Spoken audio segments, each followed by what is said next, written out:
Guys, welcome to English phrases tricks with Usha. आज हम लोग करेंगे प्रीपोजिशन फ्रेजेस का part 3। Already we have done 2 parts, तो you can check out in my playlist. और third video में वो प्रीपोजिशन फ्रेजेस हैं जिन्हें हम उसमें कंप्लीट नहीं कर पाए थे, ठीक है।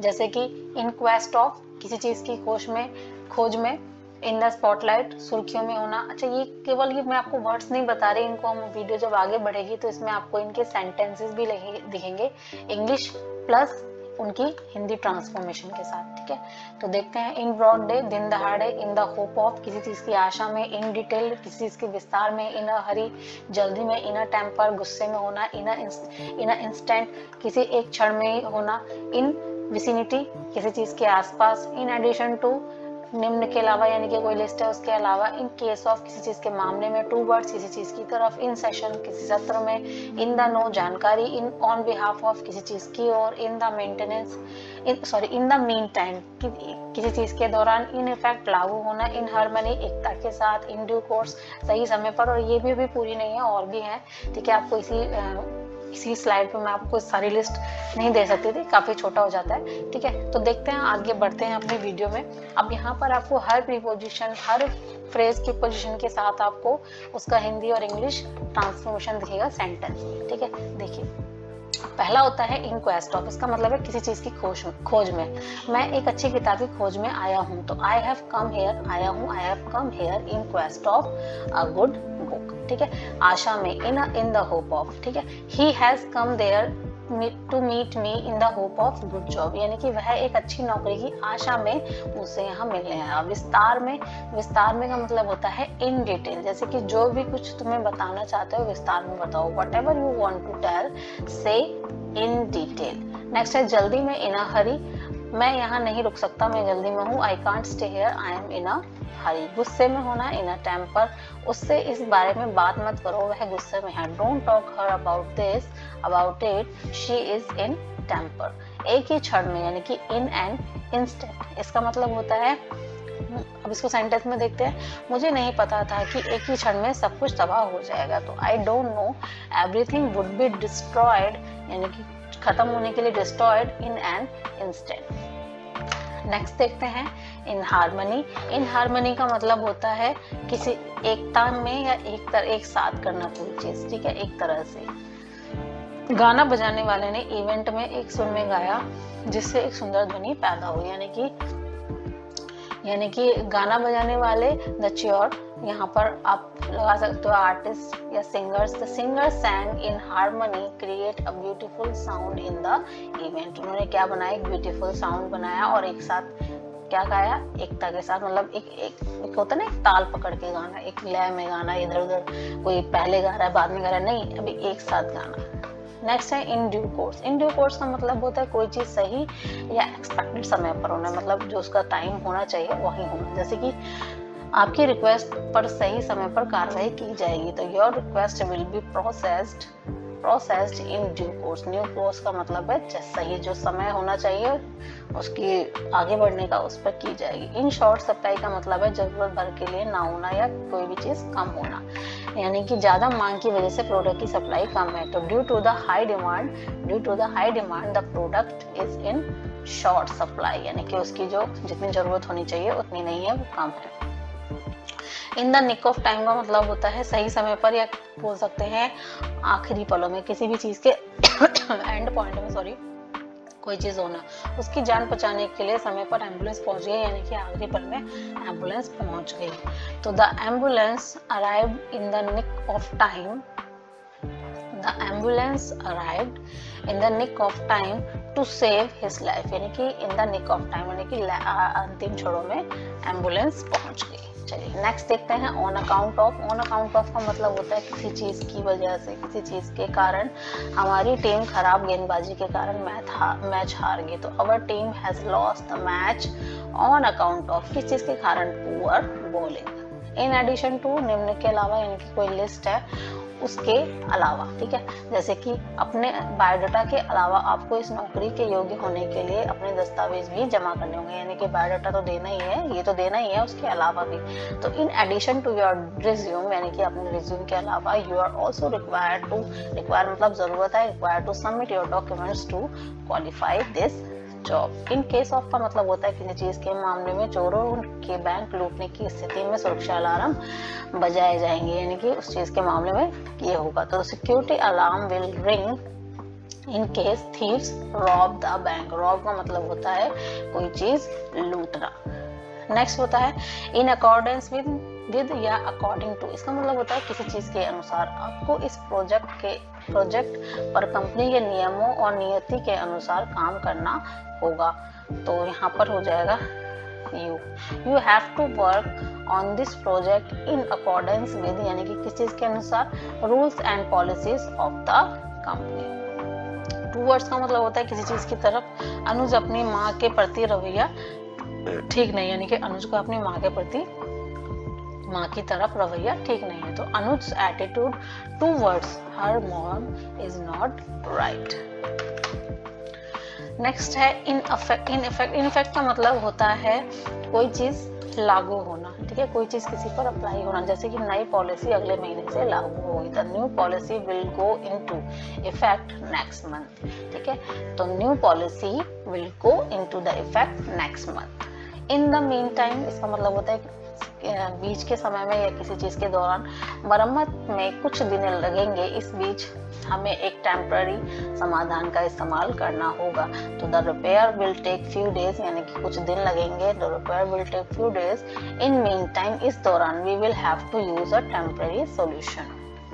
इन द स्पॉटलाइट का मतलब होता है कोई चीज सुर्खियों में होना या जनता के ध्यान में होना। तो ये सेलिब्रिटी लगातार सुर्खियों में बना हुआ है। तो द सेलिब्रिटी वॉज कॉन्स्टेंटली का मतलब होता है क्या, लगातार, constantly in the spotlight. In broad daylight का मतलब होता है दिन दहाड़े। तो दिन दहाड़े लूट की घटना हुई। तो द रॉबरी, यानी कि लूट, तो द रॉबरी टुक प्लेस हुई इन ब्रॉड डे लाइट, यानी कि दिन दहाड़े। नेक्स्ट देखते हैं इन सेशन। इन सेशन का मतलब होता है किसी चीज के सत्र में होना, किसी चीज के सत्र में होना। जैसे कि अदालत इस समय सत्र में है, तो court is currently in session. Next है खुद। इन समन्स शूज का मतलब होता है खुद को किसी की जगह पर रखकर कोई चीज फील करना। जैसे कि आपको उससे जज करने से पहले खुद को उसकी जगह पर रखकर देखने की कोशिश करनी चाहिए। तो you should try to put yourself in his shoes. You should try to put yourself in his shoes before judging him, यानी कि उसको जज करने से पहले। In the long run का मतलब होता है भविष्य को ध्यान में रखते हुए लंबे समय में, ठीक है। अभी पैसे बचाने से आपको लंबे समय में फायदा होगा। तो saving money now will benefit you in long run. In long run का मतलब होता है लंबे समय में। इन द नो का मतलब होता है किसी चीज के बारे में जानकारी होना। आयशा हमेशा से ही लेटेस्ट फैशन ट्रेंड्स के बारे में जानकारी रखती है। तो Ayesha has always been in the know about, यानी कि उसको रहती है, has always been in the know, ठीक है। तो जानकारी रहती है किसकी, about the latest fashion trends. On behalf of का मतलब होता है किसी चीज की ओर से। तो स्वतंत्रता दिवस समारोह में प्रधानाचार्य की ओर से प्रबंधक भाषण देंगे। तो द मैनेजर, यानी कि प्रबंधक, the manager will give the speech on the behalf of किसकी तरफ से, principal, in the Independence Day function. Next देखते हैं in the high spirits. In the high spirits का मतलब होता है खुश या बहुत ज्यादा एक्साइटेड महसूस करना खुद को। गेम जीतने के बाद टीम के हौसले बुलंद थे, यानी कि उन्होंने अपने आप को बहुत ज्यादा एक्साइटेड महसूस किया, खुश महसूस किया। तो after winning the game the team was in high spirits. In someone's favour. In someone's favour का मतलब होता है किसी को फायदा पहुंचाने वाला या किसी के हक में होना। तो अदालती मामले में जज ने उसके हक में फैसला सुनाया। तो द जज रूल्ड, यानी कि फैसला सुनाया, द जज ruled in her favour in the court case. Next होता है in the same boat. In the same boat का मतलब होता है जिसकी जो स्थिति है आपकी भी वही स्थिति है, ठीक है। जैसे कि प्रोजेक्ट की चुनौतियों से निपटने के लिए हम सभी एक नाव में ही है, यानी कि हम सबको एक ही जैसी परेशानियों का सामना करना पड़ रहा है। तो वी आर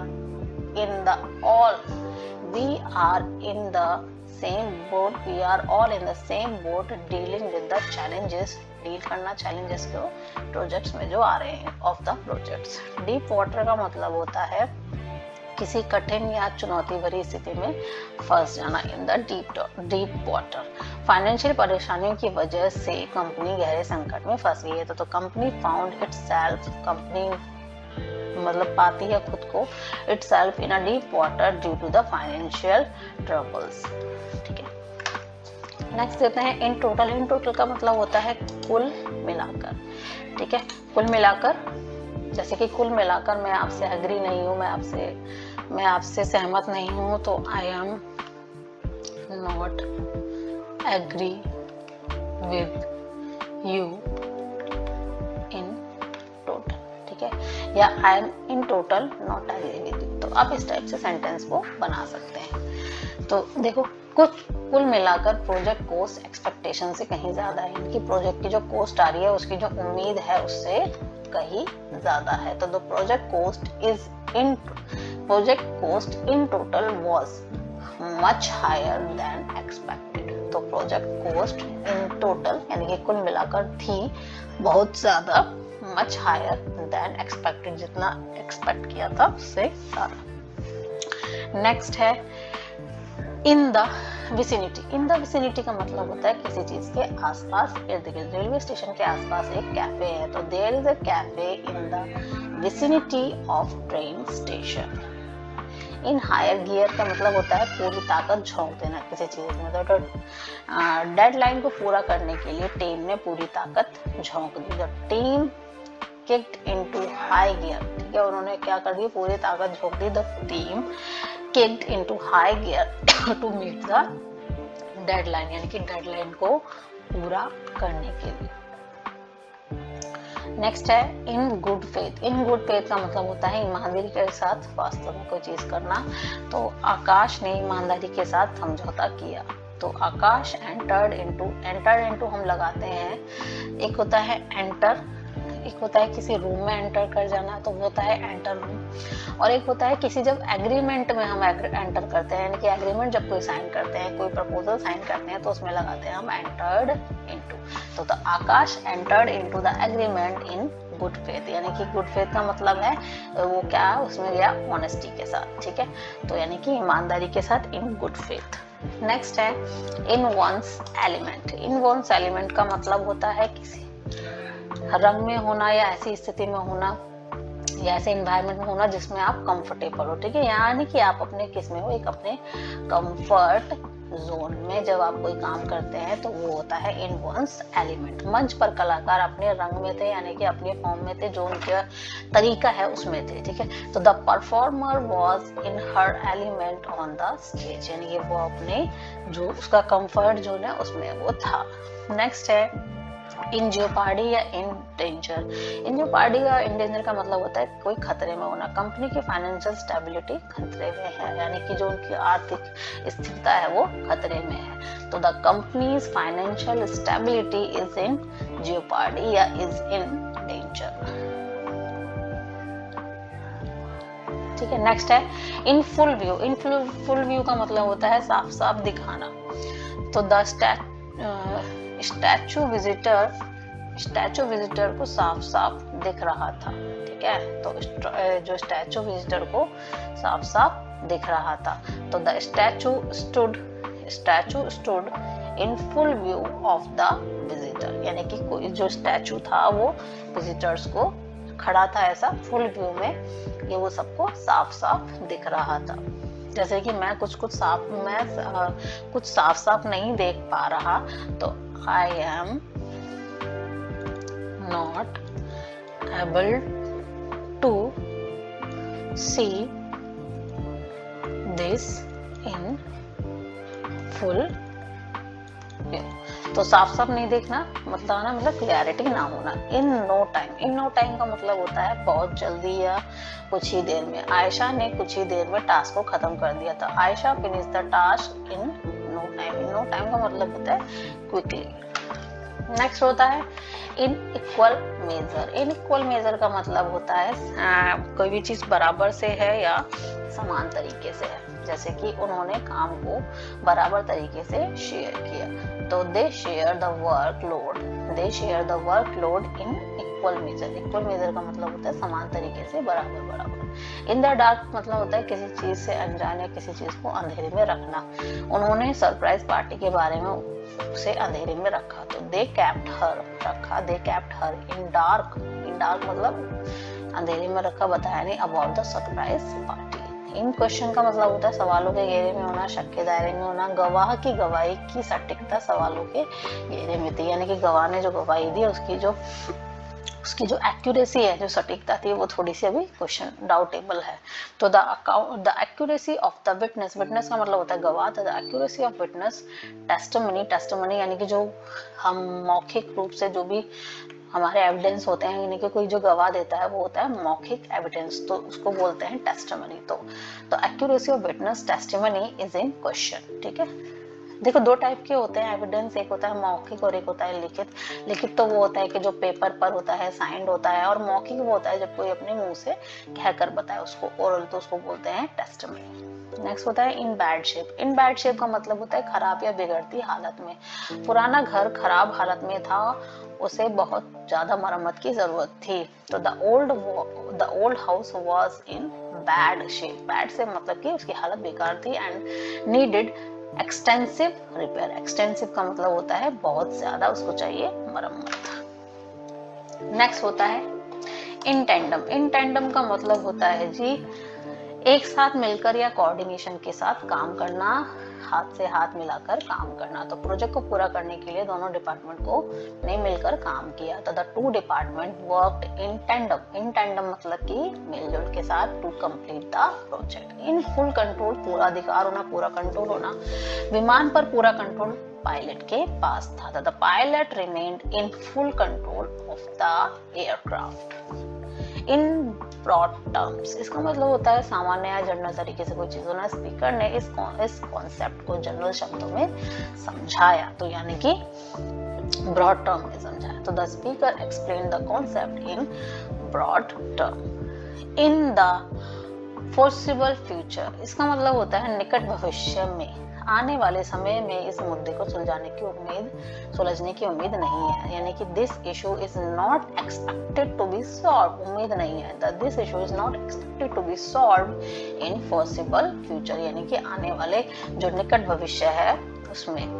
ठीक है, निकट भविष्य, निकट फ्यूचर मतलब नियर। तो इसी के साथ हमारी वीडियो खत्म होती है। तो आई होप आपको वीडियो अच्छी लगी हो। तो if you like my video please like, share, subscribe and comment. और अगर आपको और भी फ्रेजेस देखनी है तो आप मेरी प्लेलिस्ट में जाकर, या मैं इसमें लिंक अटैच कर दूंगी, आप उसमें और भी जो प्रीपोजिशन फ्रेजेस हैं वो आप चेकआउट कर सकते हैं। ठीक है, तो इसी के साथ बाय।